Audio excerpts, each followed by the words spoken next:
Um carro que veio como resposta a uma categoria, deu uma lição de como que se faz um carro, foi expulso da NASCAR e até hoje ganha o coração de milhões com 707 cavalos. Isso é quase tudo sobre o Dodge Charger.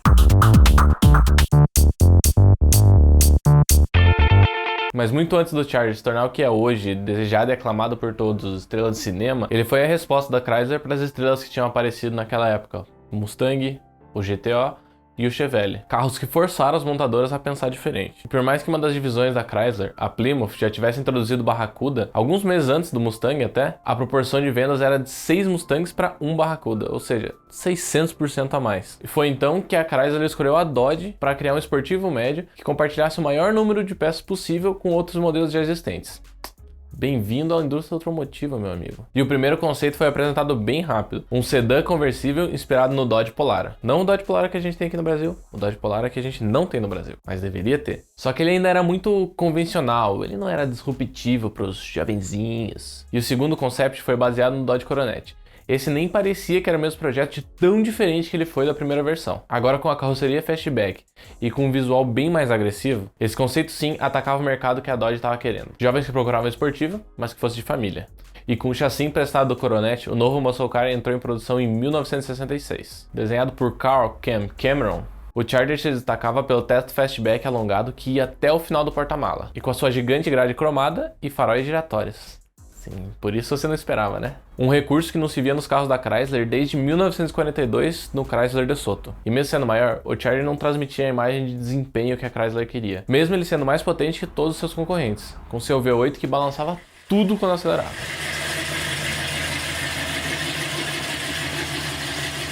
Fora o icônico M426 exclusivo da NASCAR. Mas como é que o motor de NASCAR foi parar nas ruas?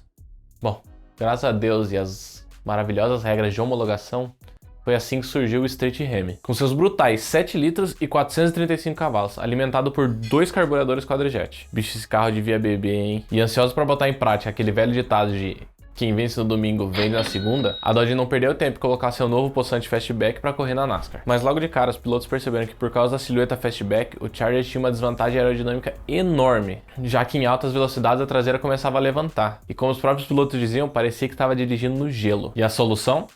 Downforce, né, meu amigo? Se você não sabe como fazer downforce no seu carro de rua, clica aqui no card que a gente tem um vídeo te ensinando como deixar o seu carro pronto para a pista. Mas voltando para o Charger, os engenheiros desenvolveram o ducktail para ajudar a plantar ele e colocar toda aquela potência no chão. E a Dodge apagou fogo com gasolina, e da chama nasceu um monstro. Pilotado por David Pearson, o número 6 Cotton Owens Charger conquistou 14 vitórias na temporada de 1966 antes de garantir o campeonato. E a estreia que você quer, meu amigo? Toma. Ah, isso foi sorte principiante. É o que a gente vai ver. Mas no ano seguinte, as vendas despencaram. Mesmo com a introdução do moderno e confiável Magnum 440, um motor de 7.2 litros, os jovenzinhos ainda preferiam os pony car compactos. E em 1968, com a guerra dos muscle car pegando fogo, a Dodge se assegurou de que ela ia derrubar qualquer concorrente. E a equipe da Dodge, liderada por Bill Brownlee, por mais diferentes que fosse, e cada um com a sua habilidade, eles tinham uma coisa em comum: gasolina no sangue. E eles dirigiam Corvettes, Mustang Shelby GT 350, Porsche 356 e diversos outros clássicos. E Richard Cias, um dos integrantes da equipe, se destacou não só pelo projeto, mas também por ser o criador do conceito de diamante duplo da escala 1:10. E o corpo do Charger foi esculpido com uma linha de cintura alta, estilo garrafa de Coca-Cola, com um spoiler inspirado nos grupos de corrida do Grupo 7 e uma grade que evocava fúria e força. E não era mais o design bonitinho de uma empresa americana. Era o nascimento de uma lenda, de um ícone. E assim como o Fordismo, você podia escolher qualquer motor, desde que ele fosse um V8. E naquele ano, a Dodge venderia quase 100 mil Chargers, 6 vezes a mais do que no ano anterior. Claro que isso foi graças a um pequeno pacote de performance conhecido como RT, Road and Track, e também a ajuda dos grandes motores 426 e 440. Mas faltava alguma coisa para ele ser um race car de verdade, né? E numa campanha publicitária, surgiu uma abelha com um motor nas costas, promovendo o pacote de performance Sketchpack, com faixas de abelha de corrida na rabeta do carro. E era isso que faltava pro Charger subir no tapete vermelho de Hollywood e queimar os tapetes pretos do asfalto.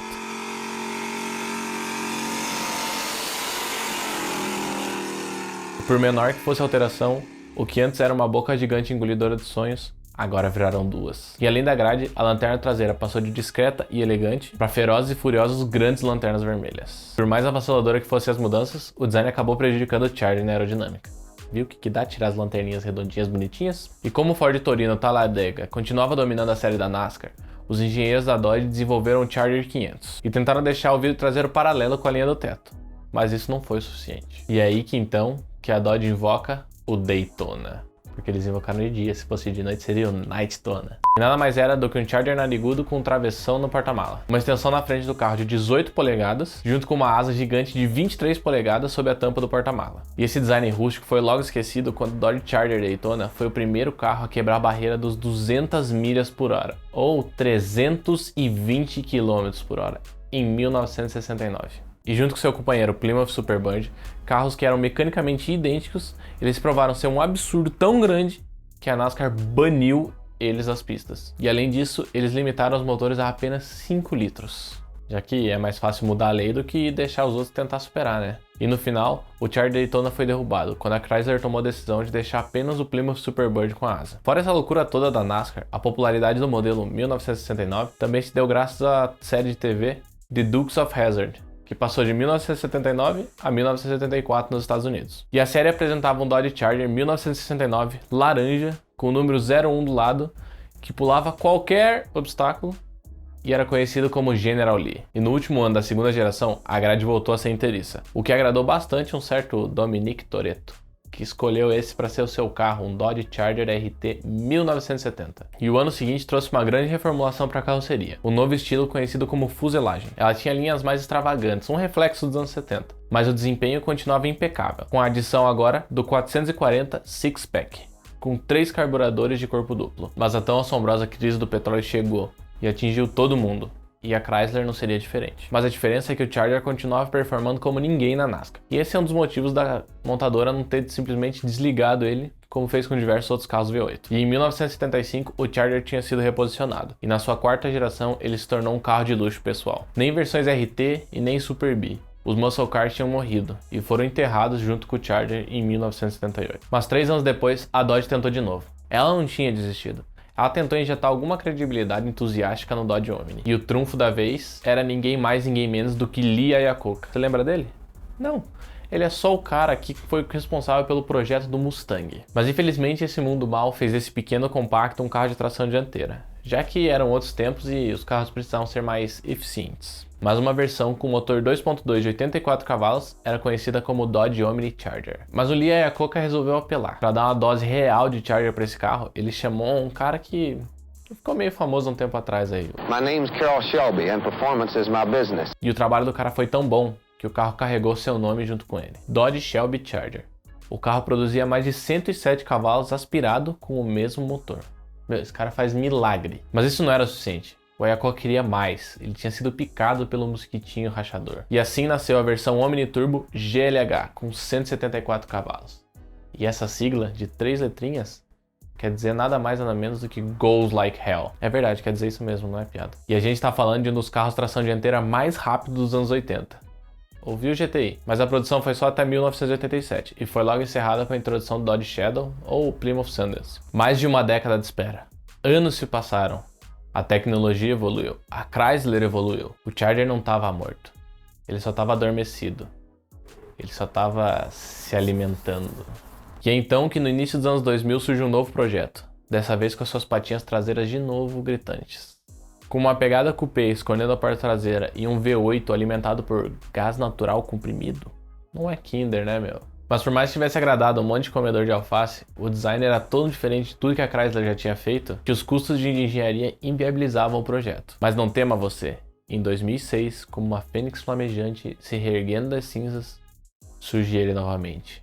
O Charger, trazendo consigo as versões RT, Super B e Daytona. Só que dessa vez com uma asa um pouquinho menor. Mas claro que todas essas versões eram equipadas com motores V8 Hemi. Para deixar os entusiastas ainda mais exaltados, a versão SRT8 trazia um motor Hemi de 6.1 litros e 425 cavalos. E assim como as primeiras gerações do Charger, a restilização tinha sido perfeita. Um carro de família, forte e divertido, alinhado com as tendências e necessidades dos consumidores do século XXI, como as 4 portas e algumas versões com motor V6. E o mais legal era observar os pequenos detalhes, que lembravam os Chargers das antigas, como a grade e as lanternas. E a plataforma atingiu o público geral mais conhecido como pessoas normais, mas também chegou a ser carro de polícia, como a gente viu no filme Velozes e Furiosos 5, carro de polícia Dodge Charger no Brasil.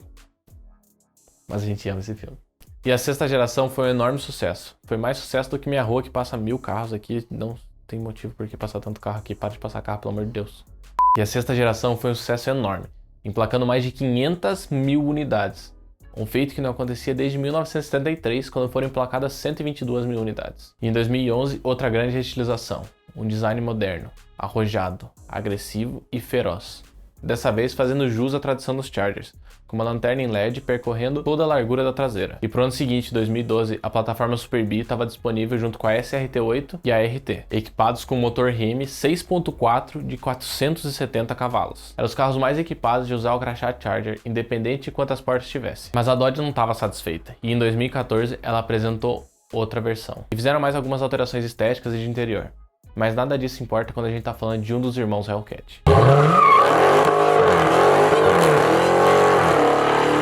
As pessoas que ousaram abrir aquele capô nunca mais foram as mesmas. E ali elas viam aquela magia.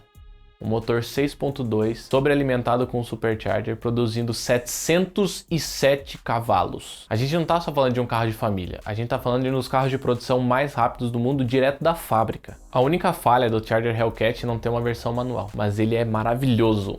Imagina, um sedã para você levar os seus filhos para a escola com 707 cavalos. É muito absurdo. É um carro maravilhoso, junto com seu irmãozinho, o Challenger, e daí tem as suas derivações, que tem Cherokee, tem Durango, tem milhões de outros carros com esse mesmo motor. Dodge, por favor, continua fazendo isso. A gente te ama, tá? Mas o Charger é simplesmente um carro histórico, um ícone, um dos muscle car mais desejados até hoje, um dos mais rápidos, mais bebedor de combustível, mesmo assim, um dos mais divertidos, com carrocerias maravilhosas. E ele não só deixou, como continua escrevendo seu legado, de saltos, perseguições e tudo mais, onde você possa ouvir aquele maravilhoso V8 ecoando. Então isso foi quase tudo sobre o Charger, pessoal. Valeu por todo mundo que tem assistido até o final. Compartilha com seus amigos, deixa seu like. Comenta aqui embaixo quais carros você quer ver, qual que é seu modelo favorito do Charger. Você teria um Charger ou um Challenger Hellcat? Se inscreve aqui do lado no canal. Valeu por ter assistido até aqui e até a próxima.